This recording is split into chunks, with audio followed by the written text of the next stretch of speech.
meneruskan apa yang dimulai dari awal tadi tentang lingkaran mahabbah dan kaitannya dengan persaudaraan. Pepatah ada mengatakan bahwa syajaratul mahabbah tusqa bima'it tazawwur. Syajaratul mahabbah tusqa bima'it tazawwur. Kalau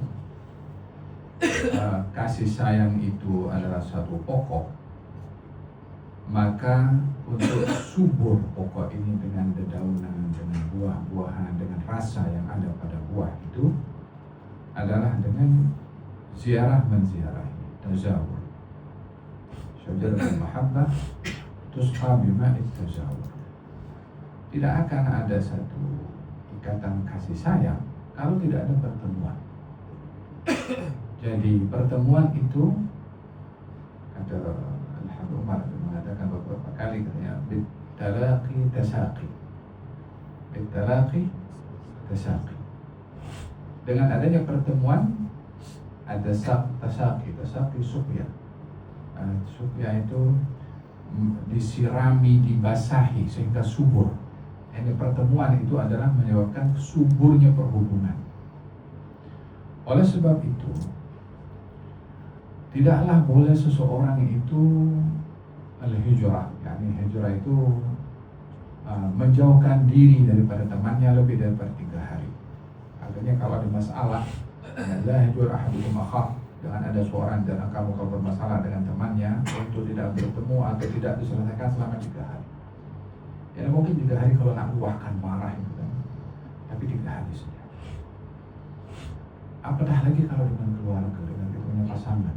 Jangan menginap, jangan sampai tunggu esok. Maghrib masalah, isya selesai. Apa sebab? Jauh itu dia akan buat keras soal. Jauh itu akan semakin dia tidak ada kontak, tidak ada connection.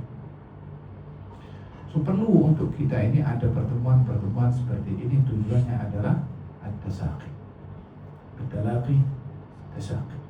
Dengan adanya pertemuan maka akan sebagai subur. Syajaratul mahabbah tusqa bima'i at-tazawwur. Oleh sebab itu, di antara nikmat-nikmat yang Allah Subhanahu wa taala ceritakan di surga adalah nikmat pertemuan. Nikmat ziarah menziarahi, nikmat, ya subhanallah, di dalam Quran Allah Subhanahu wa taala ceritakan wa aqbala ba'dhum 'ala ba'dhin yatasaalun qalu inna kunna qablu fi ahlina musyriqin famanna Allahu 'alaina wa waqana 'adzabas samum inna kunna min qablu nad'uhu innahu huwal barrur rahim. Mereka saling bertemu satu dengan yang lain di surga, ini diceritakan di surga, saling bertanya kabar. Kalau bertemu bermakna mereka sebelumnya berada tempat yang berasingan. Kalau sudah jumpa untuk apa diberitahu berjumpa? Daripada tempat berasingan, daripada surga satu ke surga dari surga yang satu lain, satu surganya di mana, satu surganya di mana, pun akan bertemu satu dengan yang lain, saling bertanya kabar. Macam mana? Ini tak dulu kita di dunia begini, kita di dunia begitu, diingati. Tapi adanya talaqi, adanya pertemuan. Di dalam Al-Quranul Karim juga Allah bercerita tentang nikmat dalam syurga. Katanya ikhwanan ala sururin mutaqabilin. Ikhwanan ala surur, persaudaraan yang berada dalam katil-katil. Surur itu serir, artinya katil kalau orang itu duduk seperti ini kan namanya kursi. Kalau serir itu duduk yang jauh lebih selesa.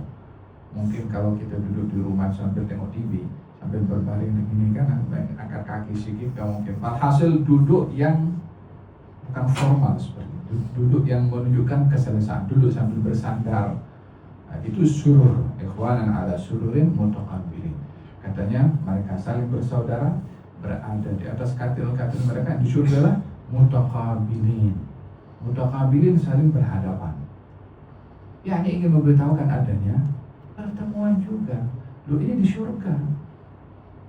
Loh, kalau gambaran itu di surga diceritakan demikian oleh Allah Subhanahu wa taala tentang nikmat persaudaraan, nikmat pertemuan, nikmat selesa ketika bertemu. Itu kan gambaran supaya bagaimana kita merealisasikan itu di sana, gambarannya di sana, di sini.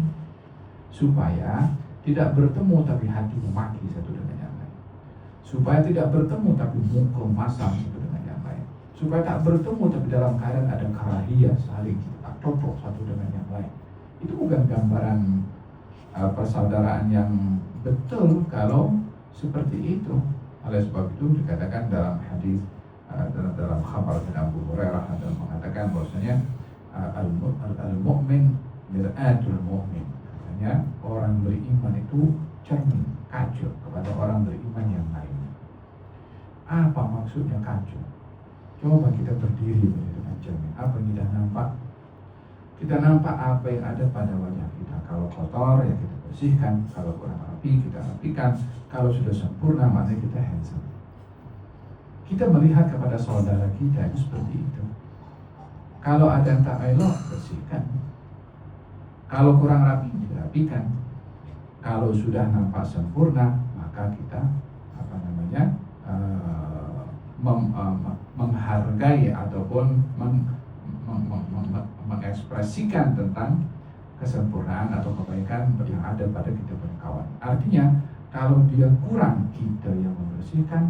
Kalau dia kurang rapi, kita yang merapikan. Kalau dia sudah sempurna, kita pun juga yang mengakui atau menghargai kepada kawan. Jadi tak ada istilah dalam persaudaraan ini I am the best, saya lebih baik daripada awak.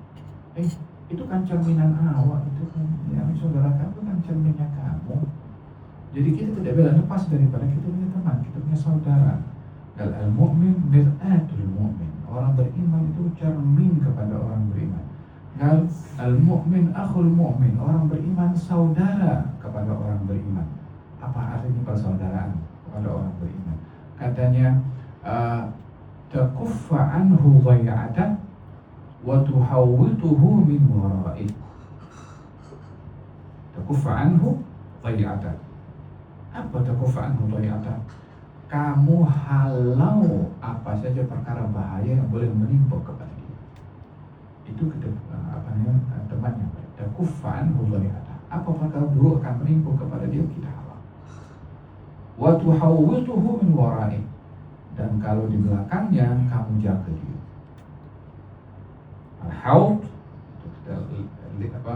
dikelilingi atau dilingkari. Min wara'i. Jadi teman itu, saudara itu, kalau di hadapan kita bertemu, seperti saya jelaskan tadi, ya, kalau ada yang tak elok dibersihkan, kalau kurang lebih dirapikan. Di belakang kita jaga dia. Kita jangan burukkan dia di belakang. Jangan kita depan kita semua. Di belakang kita maki dia. Di hadapan kita boleh bertemu berpelukan. Di belakang kita umpat dia. Di hadapan kita boleh saling, di belakang saling merendahkan dan menjatuhkan satu dengan yang lain. Kalau persaudaraan itu tidak seperti itu. Kalau ada di hadapan kita perkara menimpa bahaya kepada dia, kita tepis itu bahaya supaya tak kenal. Kalau ada kita di belakang dia, kita jaga nama baiknya. Kita tidak merendahkan kepadanya, kita lindungi kepada dia. Kalau ada orang cakap tak elok tentang sahabat kita jaga dia. Artinya bukan nak melindungi kesalahan yang ada pada teman, tetapi kita tidak boleh merendahkan. Jadikan kekurangan yang ada kepada kita punya teman, kekurangan kepada kita sebab itu kan cerminan kita. Kecuali kalau kita merasa cermin tak betul ini cerminnya. Tak ada orang akan bercermin begini, cermin nampak tak kemas dan cermin tak betul. Tak ada orang tidak sempurna akalnya kalau akan salahkan cermin, karena cermin itu hanya menampilkan pantulan daripada apa yang ada pada kita sendiri. Macam itu juga kita punya saudara. Kalau ada kekurangan yang ada pada saudara kita, tanggung jawab kita untuk membersihkan. Macam kita bersihkan kotoran yang ada pada wajah atau pada pakaian kita ketika bercermin. Hakada ikhwan. Ini arti ikatan persaudaraan yang perlu untuk dikemas dengan kasih sayang. Ya, tak ada yang sempurna daripada kita. Tak ada orang sempurna. Kita di dalam Al-Quranul Karim kan sampai dijadikan oleh Allah Subhanahu wa taala tentang bagaimana pentingnya persaudaraan itu dan ikatan persahabatan, sampai digelari oleh Allah Subhanahu wa taala, Maha suci Allah Subhanahu wa taala untuk punya sifat seperti manusia. Manusia perlu berteman, dan peringkat teman itu ada namanya ada teman itu namanya sahib.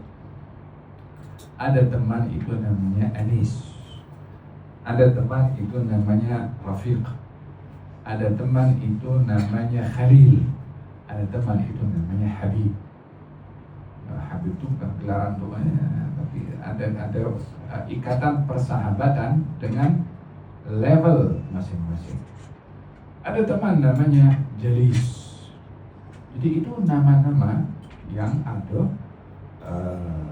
di dalam Al-Quranul Karim yang mengandungi arti teman, supaya kita ini paham kalau persahabatan itu bukan hanya berdasarkan dengan kepentingan yang banyak berlaku di zaman kita sekarang.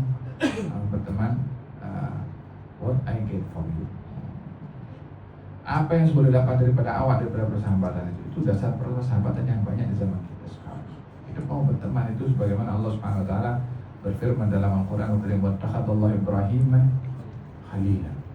Allah Subhanahu wa taala menjadikan Ibrahim khalil. Dalam hadis yang baginda Rasulullah SAW bersabda, "Lau kana Allah ittakhadha Allah Ibrahim khalilan wa qad takhadtuka habiban. In kuntu qad ittakhadtu Ibrahim khalilan faqad takhadtuka habiban." Kalau aku jadikan Ibrahim sebagai khalil, aku jadikan engkau wahai Rasulullah Muhammad sebagai habib. Allah Subhanahu wa taala mengatakan kepada Rasulullah, maqamal khullah wal mahabbah. Al-khullah itu teman yang rapat. Anis, teman yang menghibur. Sahib, teman secara umum. Kemudian apa lagi? Rafiq, wa hasuna ulaika rafiqah. Dalam Quran Allah Subhanahu wa taala ada ceritakan tentang wa hasuna ulaika rafiqah, tentang rafiq, teman yang yang setia. Dan peringkat persahabatan dan teman ini, bila kita tengok dalam kita punya syariah, ada sentuhan-sentuhan yang halus yang menjadi satu inspirasi kepada kita dalam untuk mengukur, menjadikan ianya meraca sejauh mana kita ini dalam berteman dan bersahabat. Adakah kita punya nilai-nilai khullah untuk mengambil berat tentang kita punya teman? Adakah kita seronok kalau berteman atau bertemu dengan teman kita? Wa illa kita datang atau teman itu, lagi orang yang memang lebih susah, kalau datang dia kacau ini, menghilangkan kita punya mood ini. Bagaimana kita akan menilai arti kita punya persahabatan dan teman antara kita? Itu yang perlu untuk kita perbetulkan. Oleh hal di dalam kata Sayyidina Umar bin Khattab radhiyallahu anhu mengatakan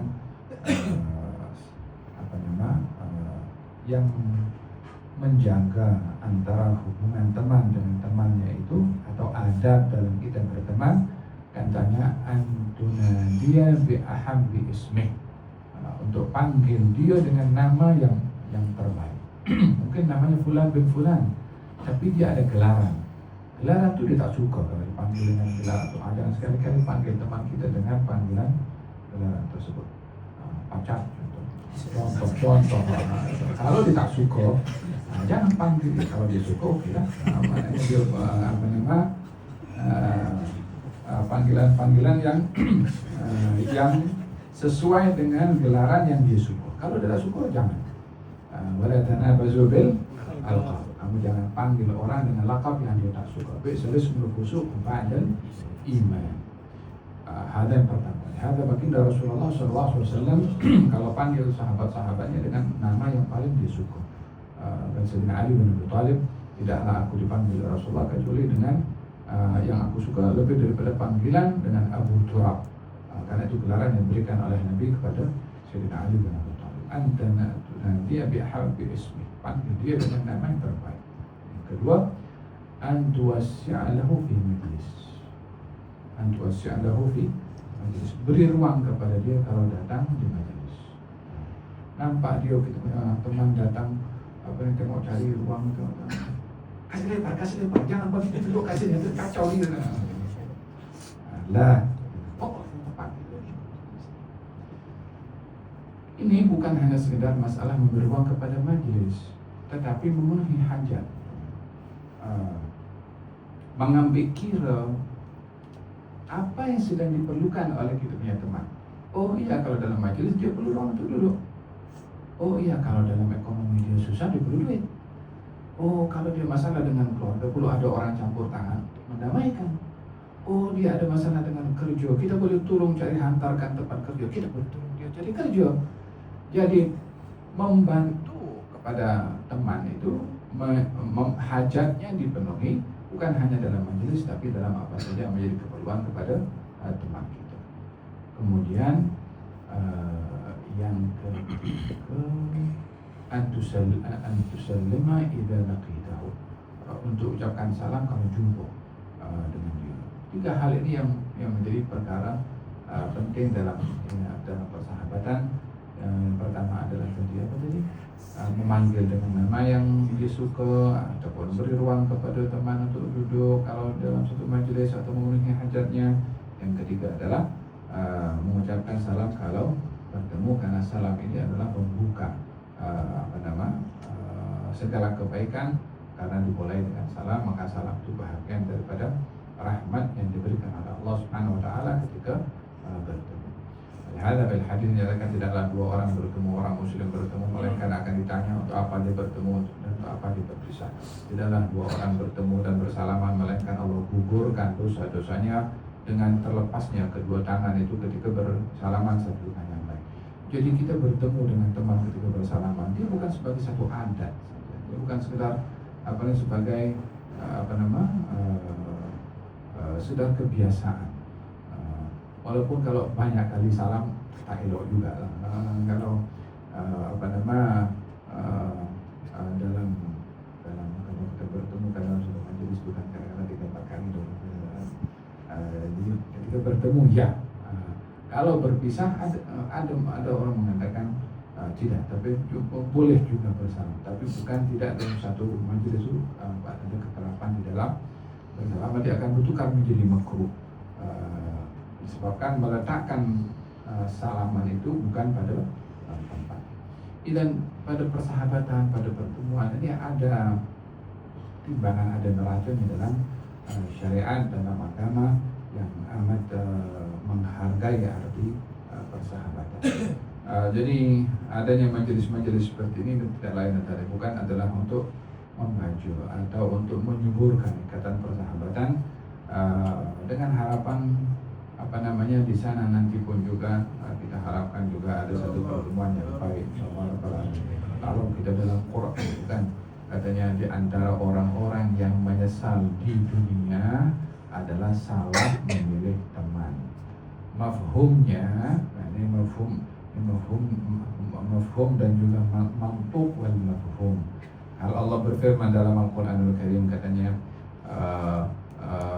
ketika hari kiamat sudah terjadi, kemudian orang-orang itu mengatakan kepada Allah Subhanahu wa taala karena menyesal, ya laitani lam attakhidh fulanan, ya laitani ittakhadtu ma'ar rasuli sabila, ya wailata laitani lam attakhidh fulanan khalila laqad adallani 'an dzikri ba'da idh ja'ani.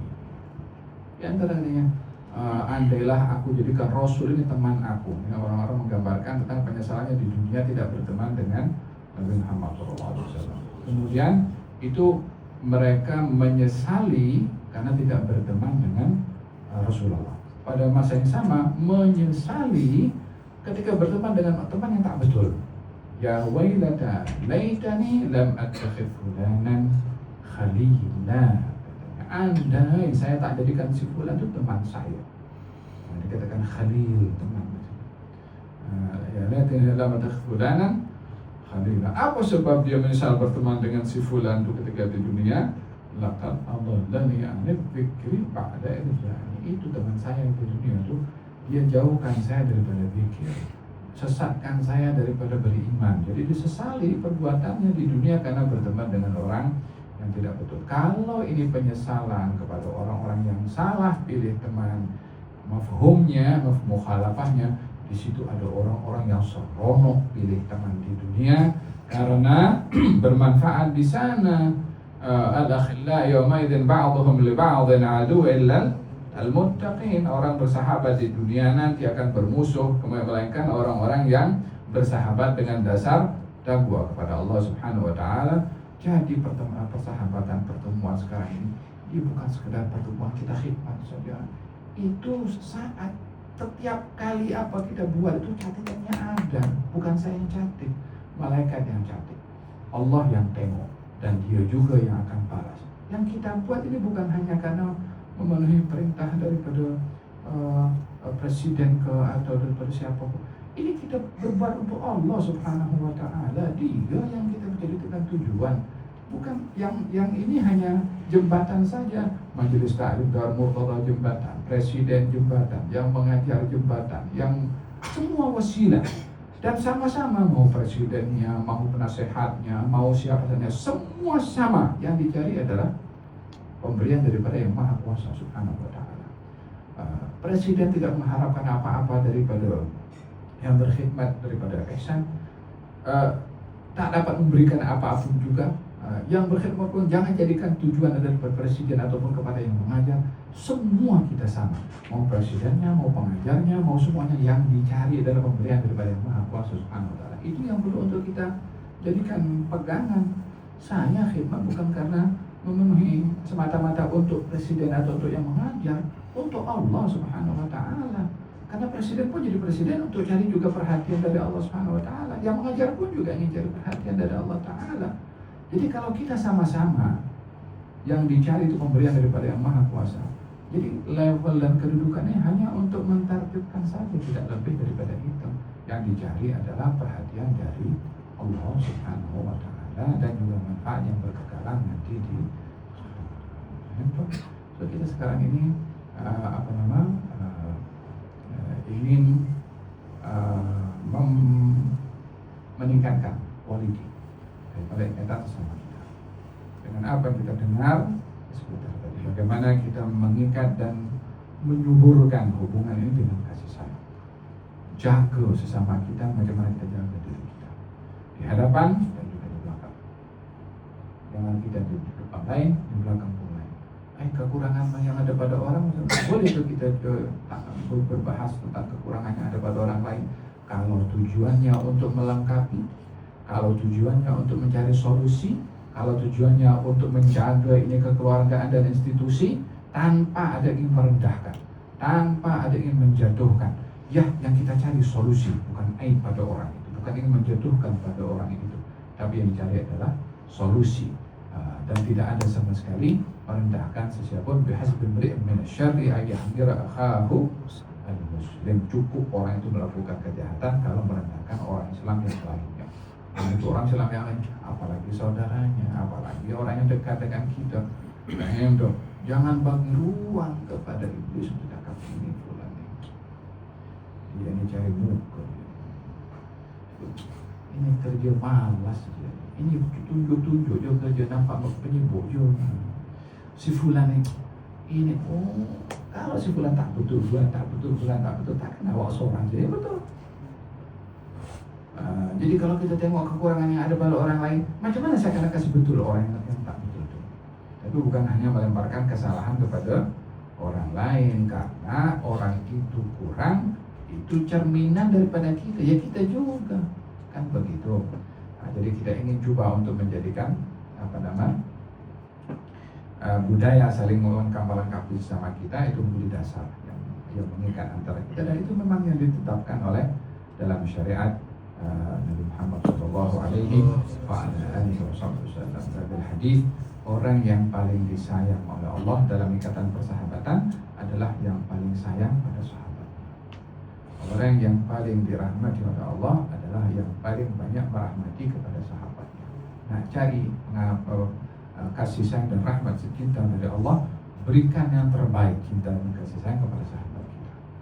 Kita dapat balasan bukan daripada sahabat itu, daripada Allah Subhanahu wa taala. Siapa yang boleh beri sebuah kasih sayang yang lebih hebat dari Allah Subhanahu wa taala? Oleh karena perlunya untuk kita dapat memahami arti ikatan persaudaraan dan persahabatan seperti diuraikan di dalam Al-Quran dan juga oleh Nabi Muhammad SAW. Cakap itu anjing Ashabul Kahfi itu karena bersahabat dengan Ashabul Kahfi diceritakan oleh Allah Subhanahu Wa Taala. Itu anjing Ashabul Kahfi tak ada peranannya kecuali teman saja, cakap tidak, hanya jago saja. Yaquluna thalathatun rabi'uhum kalbuhum yakunu khamsatun sadisuhum kalbuhum rajman bil ghaib yaquluna sabatun wa thaminuhum kalbuhum. Berkali disebut kalbuhum anjing mereka aja. Apa peranan anjing itu selain daripada teman saja untuk menemani Ashabul Kahfi? Kalbuhum basutun dzira'ihi bil wasid. Anjing mereka jaga di depan mulut gua untuk menjaga majikannya sedang tidur. Itu dia anjing khidmat pada Ashabul Kahfi dirikan oleh Allah Subhanahu Wa Taala dalam Al-Quranul Karim. Bahkan dikatakan dia pun juga akan dibalas juga anjing itu oleh Allah Subhanahu Wa Taala. Bahkan sebagian ahli tafsir menafsirkan Ar-Raqib itu nama kepada anjingnya. Hatta namanya anjingnya pun juga disebut oleh Allah Subhanahu Wa Taala dalam Al-Quran, hanya semata-mata untuk memberitahukan jangan tengok anjingnya apa yang dia lakukan tuh. Kalau tidak, untuk apa tuh anjing disebut dalam Al-Quran? Subhanahu Wa Taala tak ada benda lain yang disebut oleh Allah, tapi karena ia menceritakan tentang kesetiaan dalam persahabatan, loyalty dalam persahabatan, atau menjaga orang-orang yang mulia di sisi Allah Subhanahu Wa Taala, maka disebalas oleh Allah Subhanahu Wa Taala. Itu anjing apa dia punya punya kedudukan. Manusia bukan, jin bukan, punya perasaan seperti manusia dan jin bukan. Adakah dia akan termasuk akan disoal oleh Allah, kenapa engkau tidak jaga hamba aku? Bilang tidak, dia bukan mukallaf. Tapi itu inisiatif daripada anjing itu sendiri diceritakan oleh Allah Subhanahu Wa Taala. Apatah lagi kalau yang mukallaf seperti insan. So untuk kita maju ke hadapan dan ke depan bagaimana? 10 tahun ke depan bagaimana? Ya, kita perlu ada satu persiapan untuk regenerasi. Kita tidak akan hidup selama-lamanya, tapi tanaman kita tidak boleh mati. Kalau itu hadis katakan kalau kiamat itu akan terjadi di hadapan dan kamu ada bibit yang kamu tanam saja, jadi tak jadi itu bukan, tapi kita tanam untuk sebagai sebab. Kita pun juga kena move ke depan. Satu kita pikir macam mana sediakan wadah untuk dalam mutoa orang-orang yang direkrut, orang-orang yang baru. Yang kedua adalah cabaran untuk dalam mutoa sendiri setelah sekian lama menjaga majelis taklim untuk dikembangkan aktivitinya. Bagaimana kita boleh buat aktiviti dengan wajah-wajah yang baru, dengan bantuan wala dengan orang berjalan, wala dengan orang yang kena penyakit dadah, wala dengan wajah-wajah yang jarang mendapat perhatian daripada sentuhan rohani. Bila ada inisiatif yang seperti itu supaya ada perkara baru yang dibuat oleh majelis taklim dengan menargetkan beberapa kelompok-kelompok yang mungkin boleh kata jarang atau tidak pernah datang pergi ke masjid atau ke majelis.